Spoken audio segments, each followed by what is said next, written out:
दादी के हाथों का जादू और खुशबू से महकता घर, माँ की मुस्कुराहट और खाने की सुगंध। MDH गरम मसाला, क्योंकि हर रिश्ता है स्वाद से जुड़ा। लेकिन आज फिक्र की शुरुआत एक ऐसी खबर से है जिसमें पश्चिम एशिया में खुले एक नए वॉर फ्रंट में सैकड़ों मासूम जिंदगियों की फिक्र है। तस्वीरों के साथ आपको एक और चीज बता दें, आज हम आपके सामने जो डिटेलिंग, जो एंगल्स लेकर आए हैं, वो आपको कहीं भी देखने, सुनने, पढ़ने को नहीं मिलेंगे, क्योंकि ये फैक्ट्स को, एविडेंसेस को एक साथ रखकर आपके सामने एक पूरा खाका तैयार किया गया है। आप खुद इसको डिसाइफर करिए, देखिए, it is up to you to decide. पहले आप इन तस्वीरों को देखिए। पिछले 24 घंटे से दुनिया भर के टेलीविजन और सोशल मीडिया पर छाई हुई है। रूस यूक्रेन में जंग छिड़ी हुई है, हम सब जानते हैं। इजराइल अब भी गाजा पर हमले कर रहा है, हम सब जानते हैं। लेकिन इजराइल ने सीरिया में भीषण हमला करके सबको चौंका दिया, जब यह आशंका थी कि इजराइल ईरान पर फिर हमला करने वाला है। इजराइल ने सीरिया का डिफेंस हेडक्वार्टर उड़ा दिया। इजराइल ने सीरिया के मिलिट्री हेडक्वार्टर पर हमला किया। कुछ ही घंटों में 160 हमलों से सीरिया को दहला दिया गया है। ऐसे में समझना होगा कि यह तबाही थम क्यों नहीं रही है। इसके पीछे है ट्रंप और नेतन्याहू की वो डेडली जुगलबंदी जिसने पूरे पश्चिम एशिया को थर्रा दिया। ट्रंप जिससे मिलते हैं, जो वादे करते हैं, उसका ठीक उल्टा होता है। ऐसे में एक वर्ग उन्हें धोखेबाज कहने लगा है। वहीं बेंजामिन नेतन्याहू किसी बमबाज की तरह हमला करने से बाज नहीं आ रहे। ट्रंप ने सीरिया के राष्ट्रपति अहमद अल शरा से हाथ मिलाया, उन्हें आकर्षक इंसान बताया, यह कहा कि सीरिया में शांति के लिए वो कुछ करेंगे। लेकिन उसी सीरिया पर उनके जिगरी दोस्त नेतन्याहू हमले कर रहे हैं, वो भी ट्रंप से मिलने के बाद, ठीक ट्रंप से मिलने के बाद। और ट्रंप उन्हें रोक भी नहीं पा रहे। इसीलिए ट्रंप को धोखेबाज और बेंजामिन नेतन्याहू को बमबाज कहा जा रहा है, क्योंकि जब पिछली बार नेतन्याहू और ट्रंप की मुलाकात हुई थी तो नेतन्याहू ने ईरान पर हमला किया। इस बार जब नेतन्याहू और ट्रंप की मुलाकात हुई है तो नेतन्याहू ने सीरिया पर इस तरीके से हमले किए। सीरिया के डिफेंस और मिलिट्री हेडक्वार्टर पर हमला करने के बाद भी इजराइल ने रात भर सीरिया के अलग अलग ठिकानों पर बमबारी की है। लेकिन नेतन्याहू को अचानक सीरिया क्यों याद आ गया है? इसकी वजह है इजराइल में किंग मेकर का सरकार से इस्तीफा। अब बड़ी इंटरेस्टिंग बात, शाज पार्टी ने नेतन्याहू सरकार से इस्तीफे का ऐलान कर दिया है। आज पार्टी धार्मिक छात्रों को मिलिट्री सर्विसेज में छूट देने से नाराज थी। नेतन्याहू अभी फिलहाल इजराइल में गठबंधन की सरकार चला रहे हैं। इजराइल में सरकार बनाने के लिए कुल करीब 69 सीटों की संख्या 120 है। बहुमत के लिए 61 सीटों की जरूरत होती है। कल तक नेतन्याहू गठबंधन सरकार के 61 सदस्य थे। इस्तीफे की घोषणा करने वाली शाज पार्टी के सदस्यों की संख्या 11 है। अब नेतन्याहू के पास 50 सीटें रह गई हैं। इस तरह अब इजराइल में नेतन्याहू सरकार माइनॉरिटी में, अल्पमत में है। यही वजह है कि नेतन्याहू को डर सताने लगा है कि कहीं इजराइल में उनकी सरकार ना गिर जाए। और जब सरकार गिरने का डर सताने लगा तब वो देश हित का हवाला देते हुए बारूद का सहारा ले रहे। इतना ही नहीं, आपको एक बहुत अजीब सी बात मैं बताता हूं। सोचिए, नेतन्याहू के ऊपर करप्शन चार्जेस को लेकर हेयरिंग में अमेरिका के एम्बेसडर क्या करने पहुंच गए। ये दोनों चीजें पैरेलली चल रही, माइनॉरिटी में सरकार और करप्शन की हेयरिंग। यही है सत्ता में बने रहने का नेतन्याहू का फॉर्मूला, बल्कि नेतन्याहू फॉर्मूला। नेतन्याहू जब जब किसी मुश्किल में फंस जाते हैं तब वो बम और बारूद बरसाने लगते हैं। बल्कि दुनिया में कई नेताओं ने यही तरीका अपनाया है, जिसे अंग्रेजी में वैग द डॉग सिद्धांत कहा जाता है। अंग्रेजी में से कहते हैं when internal problem arises create an external distraction, यानी जब आंतरिक समस्याएं उत्पन्न हो तो बाहरी समस्याएं उत्पन्न करो। इसके कई वीडियो सबूत हमारे पास हैं, जिनसे यह साबित हो जाएगा कि नेतन्याहू भी वैग द डॉग के सिद्धांत पर चल रहे हैं।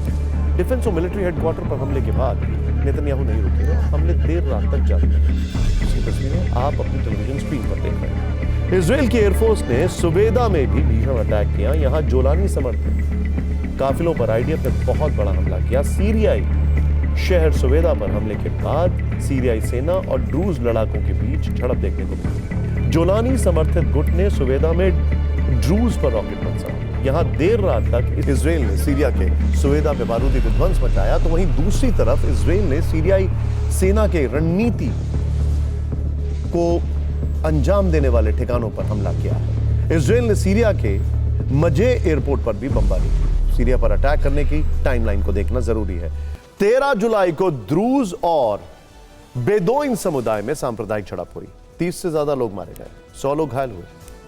14 जुलाई को सीरियाई सरकार ने हस्तक्षेप का ऐलान किया। द्रूज इलाके में सीरियाई सैनिक पहुंचे, इजराइल ने द्रूज समुदाय की मदद का ऐलान किया। 15 जुलाई को सीरियाई सैनिकों पर इजराइल ने हमला किया। 16 जुलाई को इजराइल ने दमिश्क में भी भीषण अटैक किया। इसके साथ ही स्वेदा शहर पर इजराइल के ड्रोन हमले जारी थे। अब जरा ध्यान से एक चीज नोट करिए, जो इंसान बंदूक और गोली के दम पर सीरिया में सत्ता पर बैठा है, बड़ा सवाल यही है कि क्या आखिर पश्चिम एशिया में नया वॉरफ्रंट खुल गया है? अब इजराइल के प्रधानमंत्री और सीरिया के राष्ट्रपति एक दूसरे को धमका रहे, सिर्फ धमका रहे। नेतन्याहू ने कहा है कि वो द्रूज भाइयों के लिए बारूद बरसाते रहेंगे। इस पर अहमद अल-शारा, जो बंदूक के दम पर सत्ता में है, अहमद अल-शारा ने कहा है कि इजराइल सीरिया की जमीन को अराजकता का अखाड़ा बनाना चाहता है, और यह हाल तब है जब सीरिया के बहुत बड़े हिस्से पर ऑलरेडी इजराइल का कब्जा है। नेतन्याहू ने कहा है कि द्रूज भाइयों को डरने की जरूरत नहीं है, वो इलाका ना छोड़ें। इस पर अल-शारा ने जवाब दिया कि हम इस धरती के बच्चे हैं, इजराइल के मंसूबों को कामयाब नहीं होने देंगे। सीरिया में इजराइल के हमले के बाद लीडर्स के बयानों में भी चिंगारियां देखने को मिल रही हैं। पश्चिम एशिया में नए वॉर फ्रंट के संकेतों वाली ये रील आपको जरूर देखनी चाहिए, लेकिन उससे पहले एक और फैक्ट, सीरिया के जो सैनिक हैं वो द्रूज स्वेदा इलाके से, जो द्रूज कॉन्सेंट्रेटेड इलाके हैं, वहां से विथड्रॉ कर चुके हैं। एक तरफ धमकी, एक तरफ विथड्रॉ। डर गए क्या? ये रिपोर्ट है।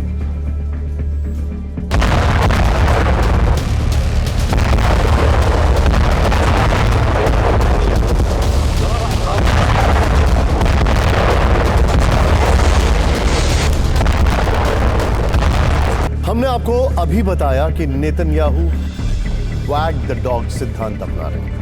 इजराइल के प्रधानमंत्री बेंजामिन नेतन्याहू पर यह आरोप लंबे समय से लगता रहा है कि जब भी उनकी सरकार पर राजनीतिक संकट आता है, चाहे वो चुनावी दबाव हो, गठबंधन में फूट या फिर भ्रष्टाचार के आरोप वाली हेयरिंग हो, तब वो सैन्य कार्रवाइयों का सहारा लेते हैं। यह रणनीति उनके राजनीतिक करियर में कई बार दिखाई दी है। इसको लेकर सवाल भी उठाए उनके फॉर्मर डिफेंस मिनिस्टर ने, जिनको हटा दिया गया। एक नजर इसकी टाइमलाइन पर।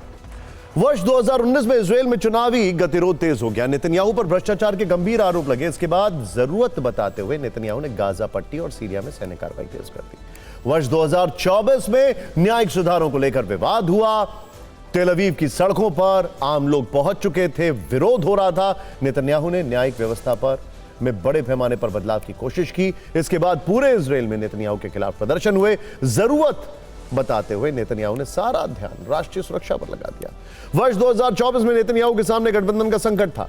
इसके बाद उनका सहयोगी दलों के साथ विवाद बढ़ गया। इस बार भी नेतन्याहू ने जरूरी बताते हुए सीरिया के कई ठिकानों पर भीषण बमबारी कर डाली, और इस बार भी नेतन्याहू ने यही किया।